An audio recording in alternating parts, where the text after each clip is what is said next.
Naku po, ayon po rito kay Senator Amy Marcos, wala daw pong mangyayaring election po sa 2028. Ito daw po yung pinaka last option po ng administrasyon ni Bongbong Marcos para manatili sa pwesto. Kasi kung titingnan po ninyo yung nangyayari ngayon sa politika sa bansa natin, isa-isa na pong kinakasuhan ng administrasyon ni Bongbong Marcos yung majority po doon sa Senado. So, andyan na po sila Jingo Estrada, si Jesus Escudero, si Villanueva, ngayon pati po si Senator Marcoleta, meron pong kinakaharap na kaso. At si Senator Bongo mukhang isusunod po sa ICC. So si Senator Bato hindi na po nagtatago na po. So posible si Senator Bongo na po ang isunod nga nila. Ngayon dahil po sa senaryo na yan, mukhang may katotohanan po yung no election sa 2028. Kasi isa po sa mga dahilan pa, hanggang ngayon po wala pang napipisil ang administrasyon ni Bongbong Marcos na itatapat po rito kay Vice President Sara Duterte. Ngayon, ano po ba yung mga dahilan kung bakit po sinasabi nila na walang election po sa 2028? So ito pakinggan po natin si Senator Amy Marcos kung bakit niya po nasabi na wala pong mangyayari eleksyon sa 2028. Pero siyempre, bago ang lahat, kung hindi ka pa nakasubscribe sa Makapili TV, baka naman pwedeng pakipindot po muna yung subscribe button at the same time palike na rin po ng video. Wala naman pong bayad yan, kaya pindot na. So ito panoorin po natin. Bakit inuubos ang kalaban? Ito ang dahilan. Itong sinasabi ni Senator Amy. O, pasok. Mayorya. Kaya lang, maya-maya, ginugulo kami. Natuklasan ko na talaga naman mabigat kasi ang nakapusta dito sa liderato ng Senado. Nako po, Bago patay pa tayo pala dyan. kami nagtipon-tipon, talagang meron na silang usap-usapan. Hindi lang yung aresto ni Senator Bato. Medyo isa lang yon, cover story lang yon. Yung pala, Nako. may usap-usapan na bago magbotohan sa Kongreso na kinakailangan daw, eto yung meeting ng liderato noon, ng Senado, ng liderato ng Kongreso, ng mga administrasyon, cabinet officials at iba pang negosyante na kinakailangan daw kung hindi daw lulusot yung impeachment kasi wala ngang boto sa Senado, baka tapos mananalo pa si VP Sara sa 2028, ang gagawin na lang talaga papalitan ang konstitusyon. Dadagdagan ng 3 taon ang kasalukuyang kongresista at pati na rin ang Pangulo. Ikakasanan nila ang CONAS, saan ang eleksyon ay para na lamang lokal na posisyon, extension. Grabe, oh. Extension. Lokal na posisyon na lang. No election sa national. Oh, hindi ka ba papayag? Bakit? Senator ka. Madadagdagan ka, hindi ka na kailangan gumastos. Remember. Hindi kasi valid yung logic na, hindi, mananalo naman mga kilala naman kami.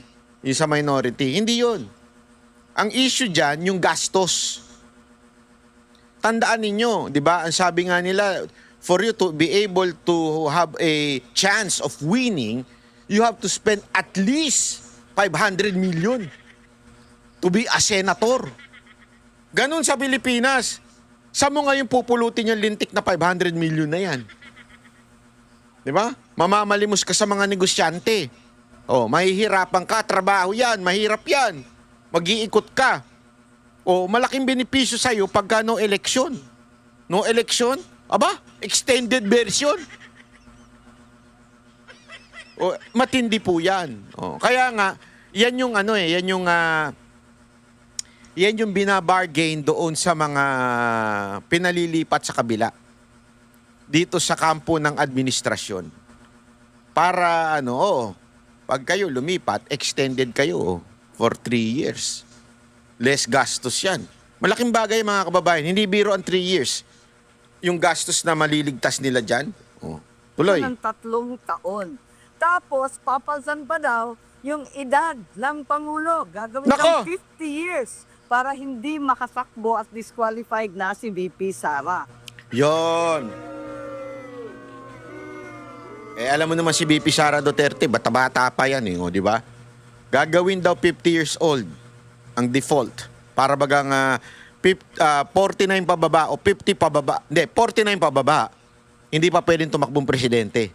Kailangan 50 pataas. Hindi pa aabot si VP Sara Duterte doon. ganun nila winawalang niya ang eleksyon natin. Ganun nila wawalang niyain. To the point kasi, ito kasi yan eh. Wala talagang panlaban kay BP Sara Duterte. Number one, ayaw talaga ni Leni Robredo. Ayan, naririnig ko dun sa mga talagang malapit sa Robredo camp, ayaw talaga niya. Gusto niya munang ayusin. At pangalawa, hindi po kasi united ang Pinklawan at Dilawan. Ito ha, totoo ito. Ito, nadidinig ko ito sa mga ano natin, sa mga talaba natin. Diyan sa palipaligid. Hindi po kasi united. Meron pang ano yan eh, girian. As a matter of fact, si Leni Robredo bilang pink at yung mga dilaw, merong hindi pinagkakasunduan. Kaya, ayaw na lang muna ni Leni Robredo. Although they will support each other just in case somebody run from their camp. Pero, hindi talaga sila yung united as tulad ng Duterte camp na talagang Duterte yan. Yung Duterte brand of leadership talagang united. Sa kanila, hindi daw. Kaya kung mapapansin nyo, di ba, parang sa parte kasi ng kakamping tsaka ng mga dilawan, yung mga posibleng tumakbo bilang presidente, may kanya-kanya mga motibo. At the same time, yung mga nasa likod nila, may kanya-kanyang agenda rin. Hindi kagaya rito sa Duterte camp o Duterte mga supporter. Isa lang talaga yung kanilang layunin o ano yung nakita nilang maganda sa mga Duterte. Yung leadership na kagaya ng kay Pangulong Duterte na merong kamay na bakal. Kaya nga yung ano rito, yung punto rito na hindi solid yung dilawan tsaka pinklawan, doon pa lang, di ba, dilawan, pinklawan, meron silang sarili-sarili mga paksyon. Hindi kagaya rito sa mga Duterte, isang paksyon lang talaga. Sila hindi daw. And because of that, ayaw ni Leni Robredo. Isa sa mga dahilan. Ewan ko kung ano yan, pero yan daw ang dahilan. Na isa sa mga dahilan kung bakit ayaw tumakbo.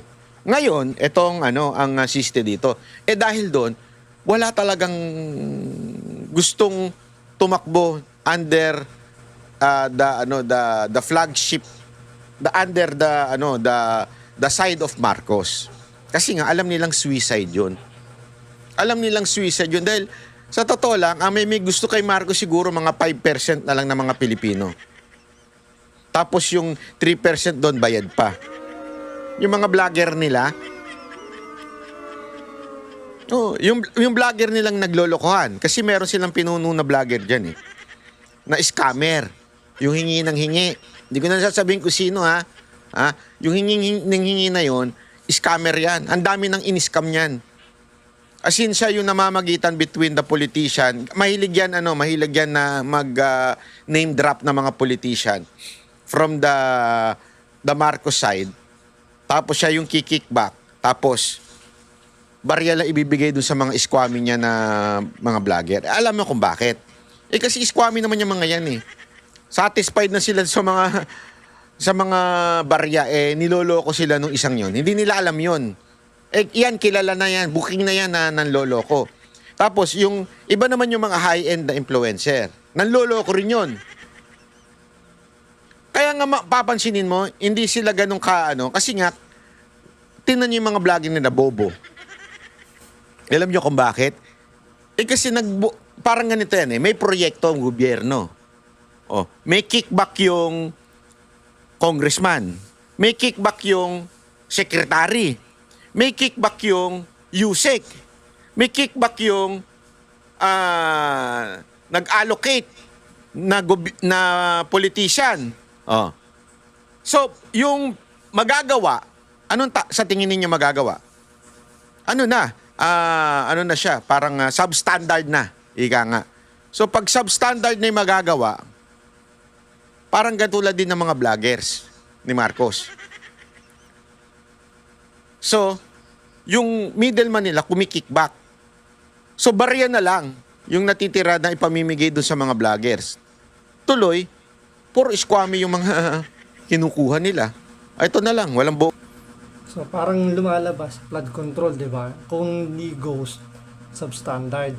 So ganito yung nangyayari, base rito kay Banat Bay, yung mga vlogger na nakadikit kay Bongbong Marcos, mga substandard na. Kung ano lang yung ibuka nila, kung ano lang sabihin nila, kung ano lang yung script nila, sinusundan na lang nila, whether totoo o hindi. Pero ang karamihan ay puro halos kasinungalingan. Kumbaga hindi nila kayang suportahan ng facts. At the same time, yung walang gustong maging standard bearer ni Bongbong Marcos kasi nga case of death na yan eh. Hindi lang sa election sa 2028 ang pwedeng mamatay sa kanya, yung kanyang karir sa 2028 ang pwedeng mamatay. Pwedeng yan din the rest ng kanyang political career ang pwedeng mawala kung sakasakaling tatanggapin niya yung magiging alok na maging standard bearer ni Bongbong Marcos kasi talagang sirang-sira na talaga yung imahe ng mga Marcos ngayon dahil nga sa korupsyon ng tatay hanggang sa anak na mas hinigitan pa yung nangyaring nakawan. So talagang wala nang pwedeng alam niyo yun sumubok o tumayak para maging standard bearer ni Bongbong Marcos. Ngayon, yung usapin na no election, yan po pinatotohanan din po ng isang balita kung saan nga sinasabing nagkaroon nga daw po ng secret meeting. Dapat na secret meeting pero dahil nga nagkaroon ng leakage, kumalat na rin po yung nangyaring meeting ngayon kung saan nga pinag-usapan yung Constitutional Assembly na magkakaroon po ng term extension yung mga nakaupo ngayon para masumulan na yung botohan. Kasi nga 'di ba kung iisipin nyo, kinakasuhan na yung mga senador na nasa majority. Kasi kung magkakaroon kasi ng Constitutional Assembly, kulang sa bilang yung majority at yung minority papayag doon sa magiging eleksyon. Kasi pansinin nyo bakit lumutang yung no election? Dahil nga napalitan si Tito Soto. Kasi nung time na sila yung nasa majority, 15 po sila yung majority nung time na yon. So, kayang-kaya nilang aprobahan yung Constitutional Assembly kung sakasakaling iaakit yan sa kanila. Ngayon, since nga na natalo o nasipa bilang Senate President si Tito Soto, nasira yung plano nila. Kaya ngayon, ang nagiging diskarte nila, kasuhan yung mga nasa majority ngayon ng mga senador tulad ni Jinggoy, ni Marcoleta, si Bongo dalhin sa ICC, si Villanueva, yung magkapatid na Villar. So lahat yun, plano nilang kasuhan para bumaba yung bilang nila. So kung numbers game ang mangyayari, tatalunin na sila ngayon ng minority at may sasakatuparan nila yung kanilang magiging plano. Ngayon, may bagong balita kasi na lumabas na kinukumpirma nga yung planong no election para nga ma-extend yung termino ni Bongbong Marcos. So ito, panoorin po natin tong balitang to na magpapatunay sa sinasabi nga ni Senator Amy Marcos na merong no election na plano itong administrasyon ni Bongbong Marcos. So ito, panoorin po natin. Okay, sir. Sa isang interview po sa isang TV program, sinabi po ninyo na may nakuha po kayong balita na may bagong sentro ng political power dito sa isang casino po at doon ay may nag-meeting involving big political names. Kasama raw po dyan at may mga umamin na po, no?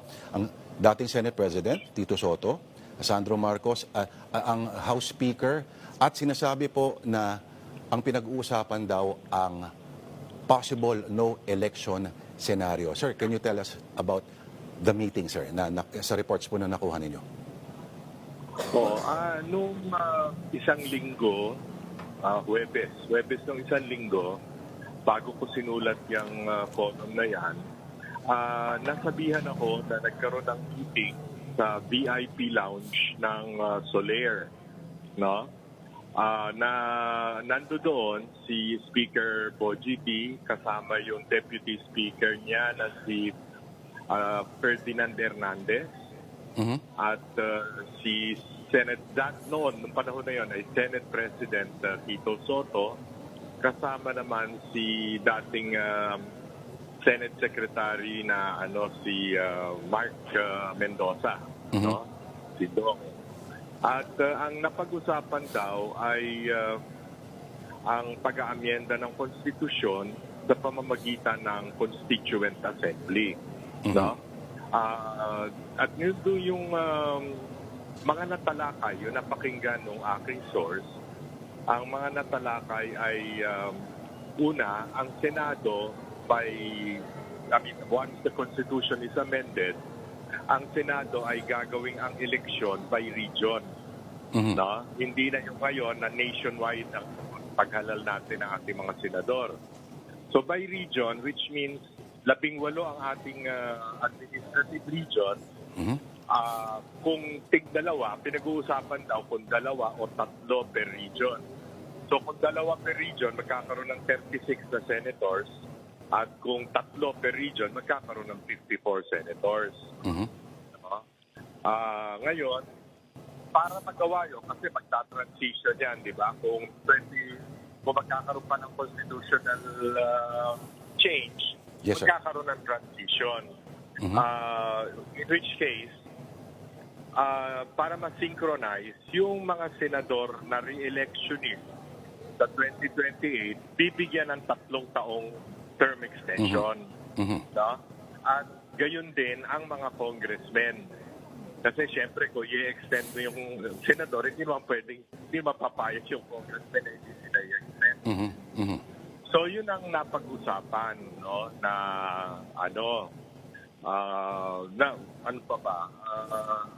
basically, yun ang narinig, no? Yun ang nabanggit sa akin ng aking source. Sir, si Tito Soto, sabi niya, ang reaksyon niya ay, yes, he was there. The idea was brought up by the speaker daw. At yun ang mahirap, ito exact word sabi niya sa isang, ang response ay, yun ang mahirap sa lipat kwento, hindi kompleto. I simply said, I will ask my colleagues what they think of the idea. So yun ang sinasabi po ni then Senate President Tito Soto. And si Ping Lacson naman, sir, Senator Ping sabi niya, said it's a lie. But you said, sir, that you would name your source if the story was denied. If the story was denied, hindi naman dinay ni Senate President, dating Senate President Soto. No? At saka, I also want to tell you and inform the public, hindi lang ako ang pinagsabihan ng source. No, siyam kami. Bali siyam kami. Na kasama doon isang incumbent congressman, isang incumbent governor, no, at mga private people na private sector. Mga taga-private sector, mga businessmen or professionals, no. At kaya naman ako nagsumulat nung column ko at after that na-interview nga ako. Ang tingin ko kasi, bakit kami, hindi lang ako, bakit kami pagsasabihan o pagsisiwalatan ng ganoong impormasyon kung yun ay private, kung basta confidential, di ba? Na huwag sanang ipapublicize. At wala naman nagsabi, hindi naman sinabi na huwag kong ibubunyag o huwag kong isusulat. Alam naman nung kausap ko na ako'y manunulat, meron akong column sa Manila Standard at paminsan-minsan ako'y na-i-interview. No? So, I took the liberty of writing about it. And aside from that, I confirmed it with 3 other congressmen, no? Na wala doon sa meeting na yon. Wala sa meeting na yon. Yung 3 congressmen na kausap ko, kinonfirm na kumakalat na yung usap-usapan na yon sa loob ng Congress, ng lower house, no? At kung matatandaan mo, Lord, months ago, I think 4 January yata pa yon, si Deputy Speaker Ronnie Puno, tinropose niya openly na magkaroon ng, pero yung kanya ay constitutional convention, di ba? Magkaroon daw ng halalan para sa delegates to the constitutional convention at palitan na or amyendahan ang kasalukuyang saligang batas.